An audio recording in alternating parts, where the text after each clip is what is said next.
finally. Finally, after the deliberations, after the whatever, after all the talking, and I made the scenes and I made the backdrop, here we are. It's like a whole set. Amen. Namaste. Namaste. For helping us get here. Cindy? Yeah. Yeah, so now I want us to talk about what's wrong with women. India. Like the society has somewhat put, it's almost like it's a default setting in any relationship where the woman is blamed for everything. So what's wrong with women? Wow. That's like a loaded question. Yeah. So, one thing is that there's nothing wrong with women, or rather, there's nothing wrong with anyone in general. Yeah. It's maybe mindset, right? Yeah. Where is your mindset? What state are you in mentally, spiritually? Are you standing up for yourself? Are you living your life for you? Or are you living a life that you've been taught to live? Are you doing things that because that's how they should be done? Yeah. Or are you doing things that are making you happy? Or are you doing things that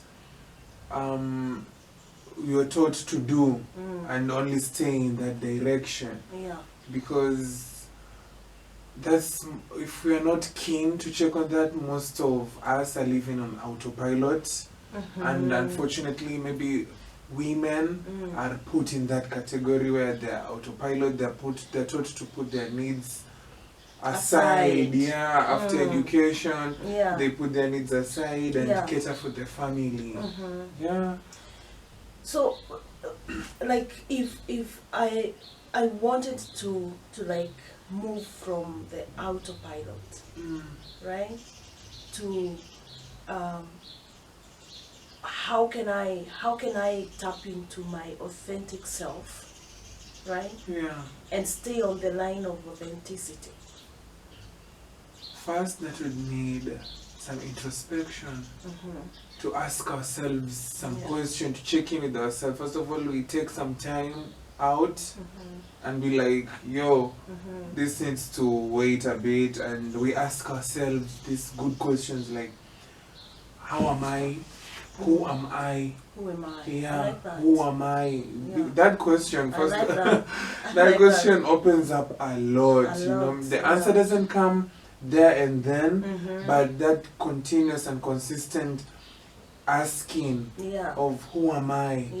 What is my purpose? What is my purpose? I like that one as well. Yeah, because our authenticity is connected to our purpose. Isn't it? Yeah. And we have to know what's our purpose in this life. Yes. You're right. So once we start asking those questions, then now we start making that shift. We start putting out a signal into the universe that we want to know more about our essence, our divinity inside us. Because women are divine beings, and it's high time we all know that. And we even accept it. There's one thing about knowing, and there's another thing about accepting it, and there's another thing about embracing it. Wow. Yeah.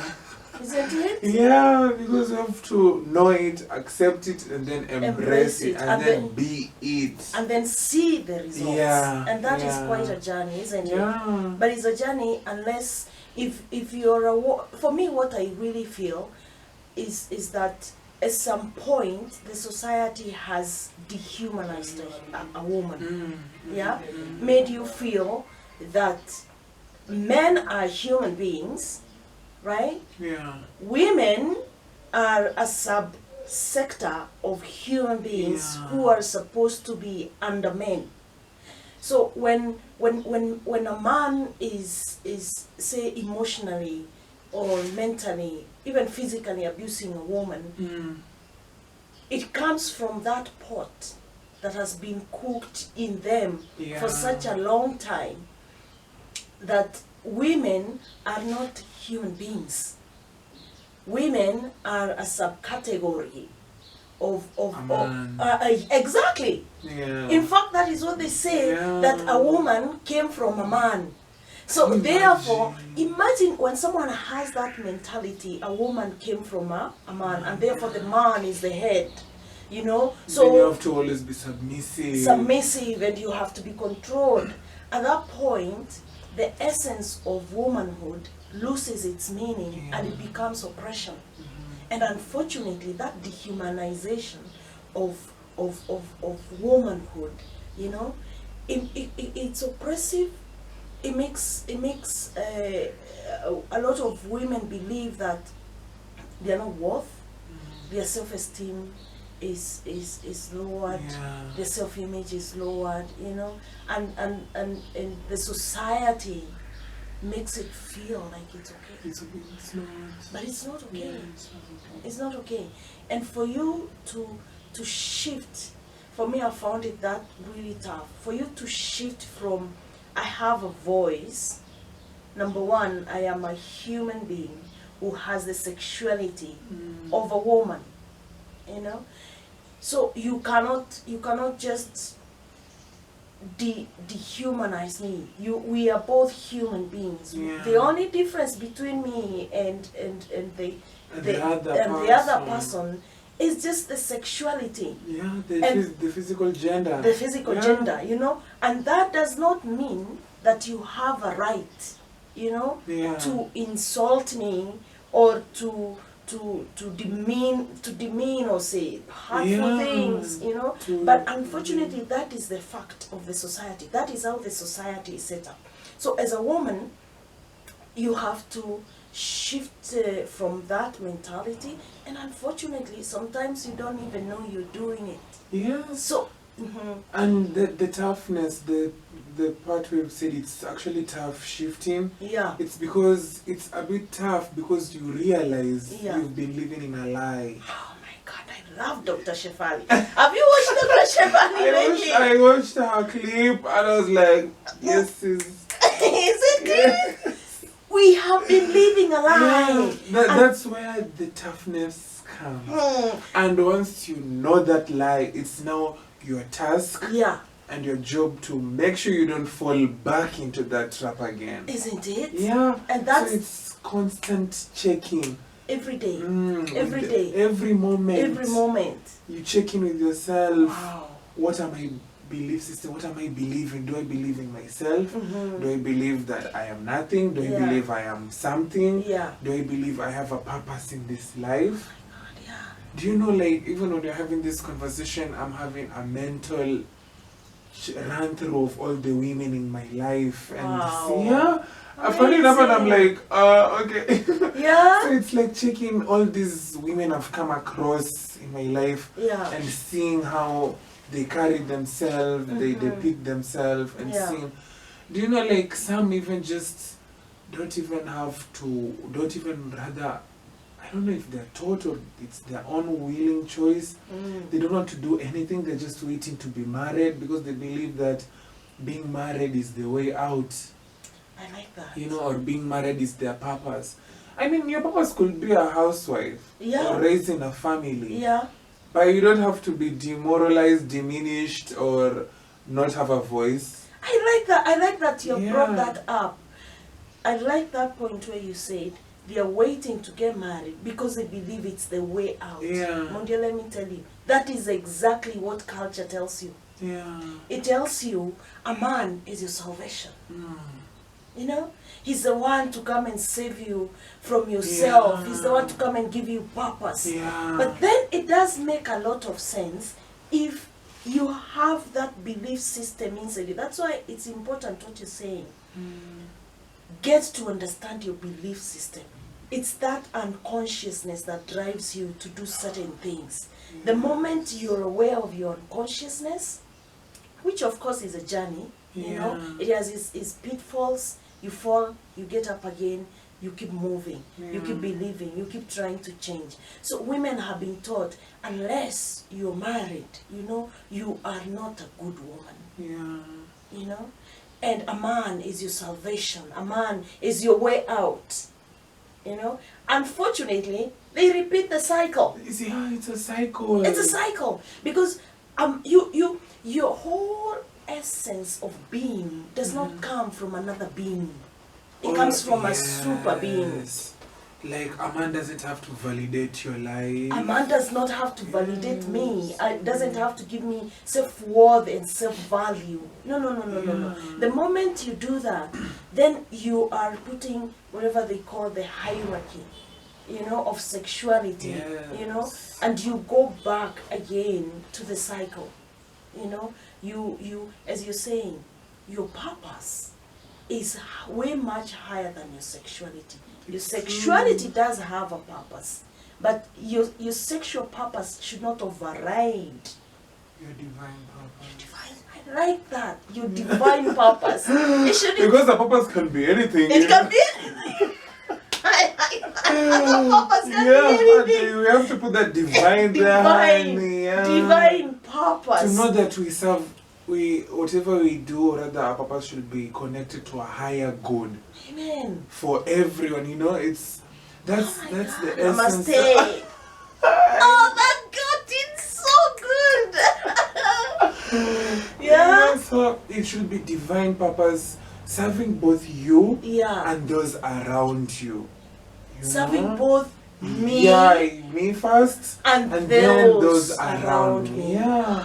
For the highest so good. So amazing. You see, and then the one thing you've said, until you make the unconscious conscious. Oh, and you know, I listened to a book, and that's what one thing they mentioned. Until you make the unconscious conscious, it will continue ruling your life. Oh my God. You know? It will continue ruling your life.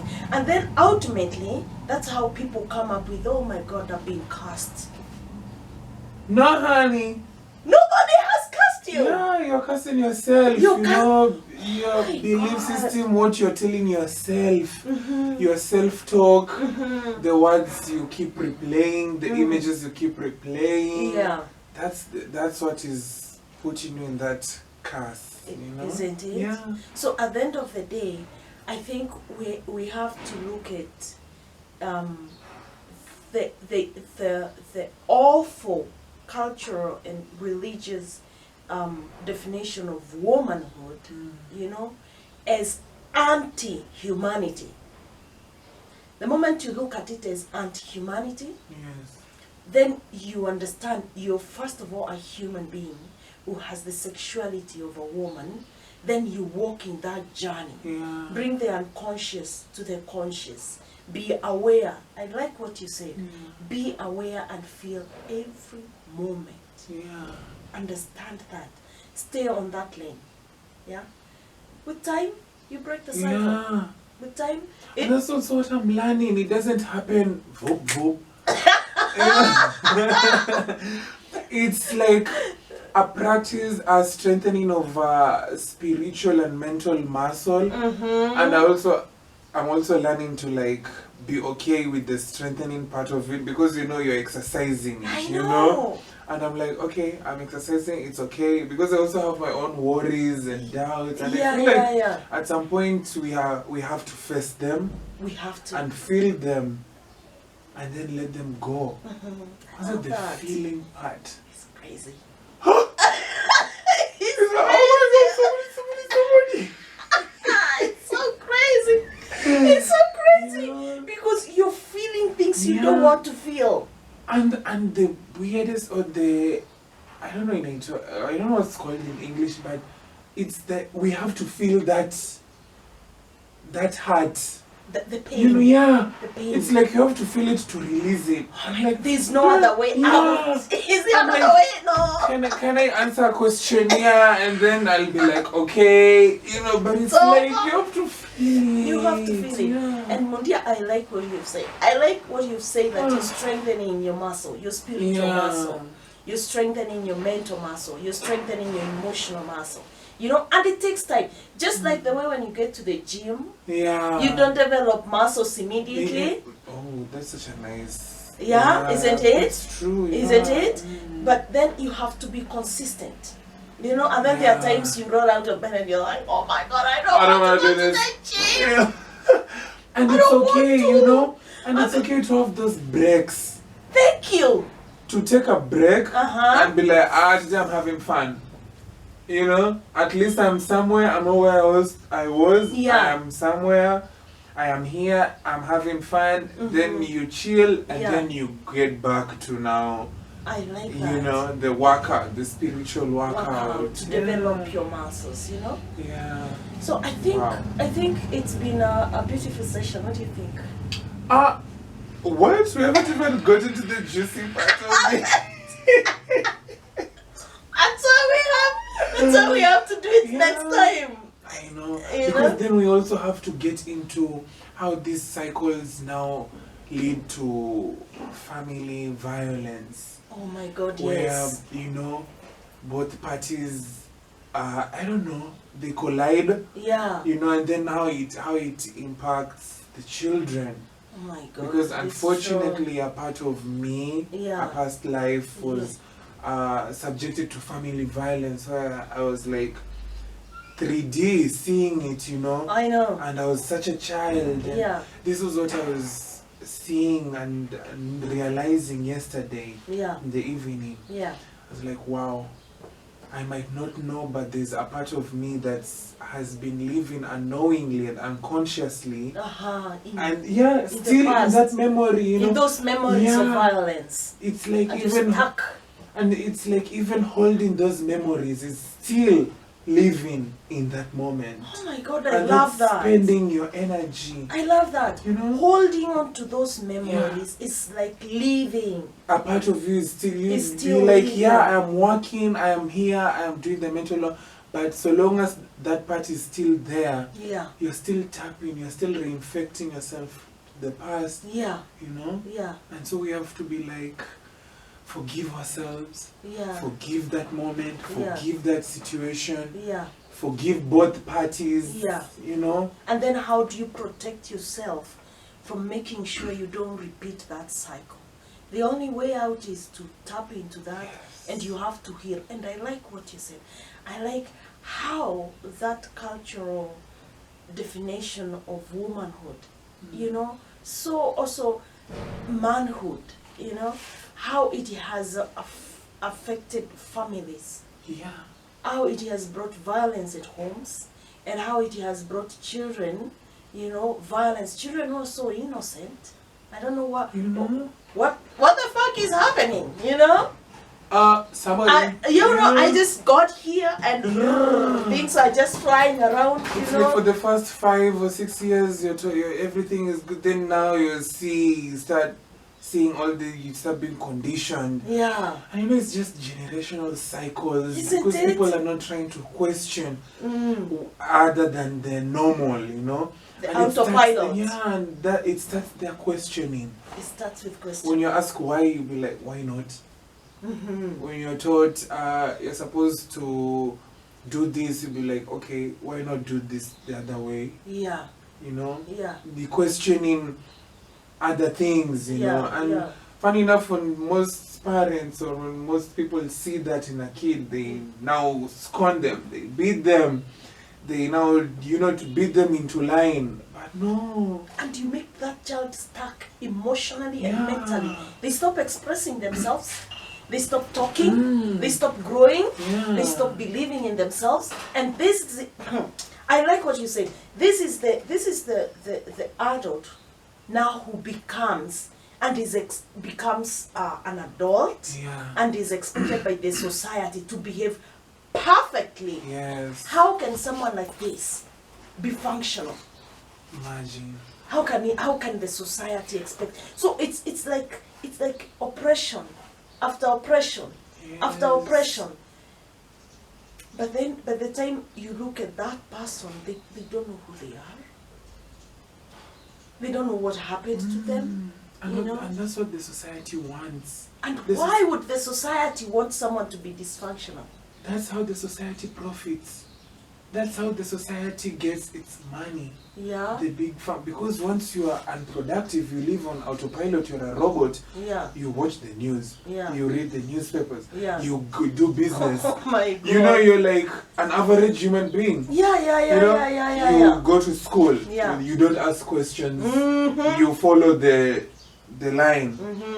You go get a degree, live your, you know, because that's what the society wants. You live, you grow up, go to school, go to university, get a degree, get a job, a suit wearing job, an official job, you know, start a family, get children. Children are blessings. Yeah. It's a whole cycle. You know, get a children, the children get grandchildren. Yeah. They do the same thing, go to school, go to get a degree, get PhDs, start a job. Yeah.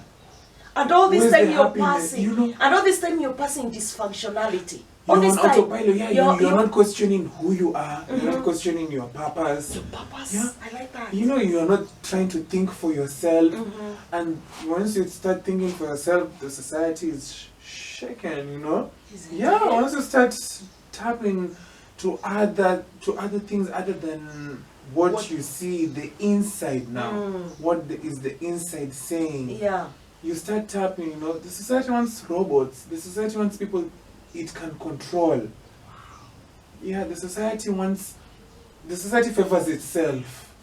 If the society favors itself. That means everything the society is almost like some sort of, I would say, like a spiritual thing that is just meant to come and destroy your life, to make sure it stops you from being your authentic self, and it stops you from manifesting the best version of yourself. Because the society is also formed or birthed from spirituality. Yeah, because we are all human beings, and human beings, we have so much power. And get this, we are human beings, not human doings. And if you're not careful, we spend our whole life doing things. Oh, I have to do this. I have to do that. I have to do this to get that. But you have to be it to get it. Wow. Because we are human beings, not you know? human doings. Yeah, we have so much power. Our own divinity, we are gods in manifestation, in realization. So once we start tapping, that's a threat to society itself. Because the purpose of the society is to exactly do the opposite. To let you stay in that low vibration state, you know. Oh my God. And that's so bad, you know. And now that's why it creates patriarchy. Males are up here, women are down here. But in real sense, we are all here. Oh my God, the moment you realize you're just here. We're all here. It frees you so much. Yeah. It frees your body. It frees your sexuality. Exactly. You're able to express your sexuality regardless of what's that the society feels or think. You don't follow into the path of, oh man, come and save me. Oh, let me now have children to give validation to your woman. You know you are because a higher power is, and you stay on that lane. So can we talk about those effects that you talked about? How the society, you know, how the society, how that definition of womanhood has affected families.